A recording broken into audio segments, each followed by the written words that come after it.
আরজি করের পর এবার খুলছে কামদুনি ফাইল।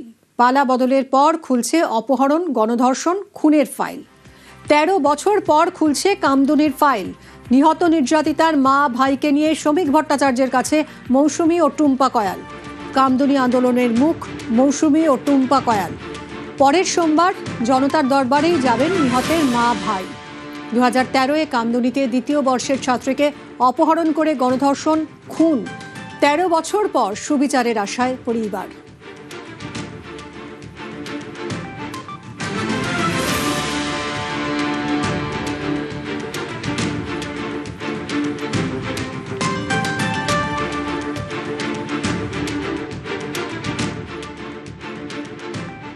আরজি করের পর এবার খুলছে কামদুনির ফাইল। ১৩ বছর আগে নক্কারজনকভাবে খুন, ধর্ষণের ঘটনা, আর সেই ঘটনায় এবার কি নতুন করে বিচার পাওয়ার আশা রয়েছে কামদুনির ওই নির্যাতিতা নিহত তরুণীর পরিবারের। আজকে আশ্বাস মিলেছে। শ্রমিক ভট্টাচার্যের সঙ্গে দেখা করতে গিয়েছিলেন মৌসুমী কয়াল, টুম্পা কয়াল।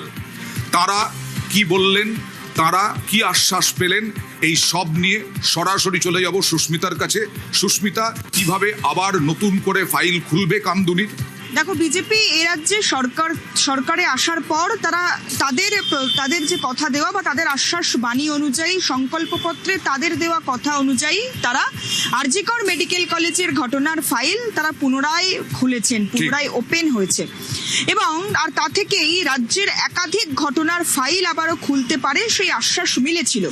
আজ সল্টলেক বিজেপি দফতরে কামদুনির ঘটনায় নিহত তরুণীর পরিবারের সদস্যরা, মা এবং ভাই, তার পাশাপাশি কামদুনির আন্দোলনকারী টুম্পা কয়াল, যিনি বেশ কিছুদিন আগে নির্বাচনের আগে শ্রমিক ভট্টাচার্য, লকেট চট্টোপাধ্যায়ের হাত ধরে বিজেপিতে যোগদান করেছিলেন, তিনি আজ আসেন এই সল্টলেক বিজেপি দফতরে শ্রমিক ভট্টাচার্যের সঙ্গে দেখা করতে।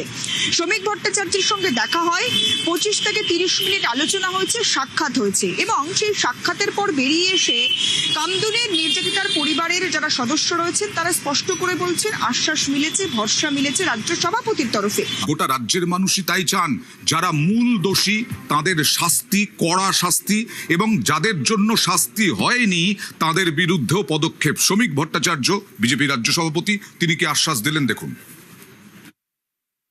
সারা পশ্চিমবঙ্গবাসী চায় কামদুনির ফাইল খুলুক, কারণ একটি বিশেষ জনগোষ্ঠীর কয়েকজনকে বাঁচানোর স্বার্থে, ব্লক ভোটের স্বার্থে এমন ভাবে প্রক্রিয়া চলেছে, তদন্তের রিপোর্ট যেভাবে সাজানো হয়েছিল, যে বিচারপতির এদের বেকসুর খালাস করা ছাড়া অন্য কোনো আইনি পথ খোলা ছিল না।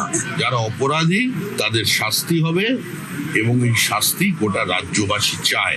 কামদুনির যিনি নির্যাতিতা, তার পরিবার এই আর্জি নিয়ে এসেছিল, আর আমরা দলের পক্ষ থেকেও এটা বলেছি যে কামদুনির প্রকৃত অপরাধীরা রেহাই পাবে না। আর শ্রমিক ভট্টাচার্যের এই আশ্বাসের পরে তারা আশ্বস্ত, অর্থাৎ কামদুনির নির্যাতিতা নিহতের পরিবার আশ্বস্ত।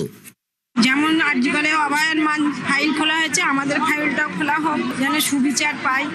বিচার পাইনি, তার জন্য তো এখনো চোখের জল পড়ে।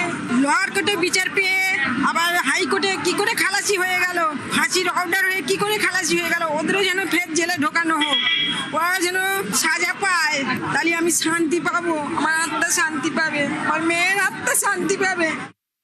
বিগত মুখ্যমন্ত্রী মমতা ব্যানার্জির নির্দেশে তথ্য প্রমাণ লোপাট করেছে তৎকালীন ADG, DIG, CID Rajeev Kumar এবং বিনীত গোয়েল এবং ডিসি নর্থ। রাজ্যের বর্তমান মুখ্যমন্ত্রী শুভেন্দু অধিকারীর সাথে আমার করজোড়ে নিবেদন থাকবে, তাদেরকেও আইনের মাধ্যমে জেল কাস্টাডি ঢুকে তাদের বিরুদ্ধেও বিভাগীয় তদন্ত শুরু করার নির্দেশ, এবং তাদেরকে সিট দ্বারা যাতে বেঁকে ভবিষ্যতে না যায় তার জন্যে ওনাদেরকে নির্দিষ্ট আইনের মাধ্যমে যথেষ্ট পানিশমেন্টের প্রয়োজন আছে বলে আমি মনে করি।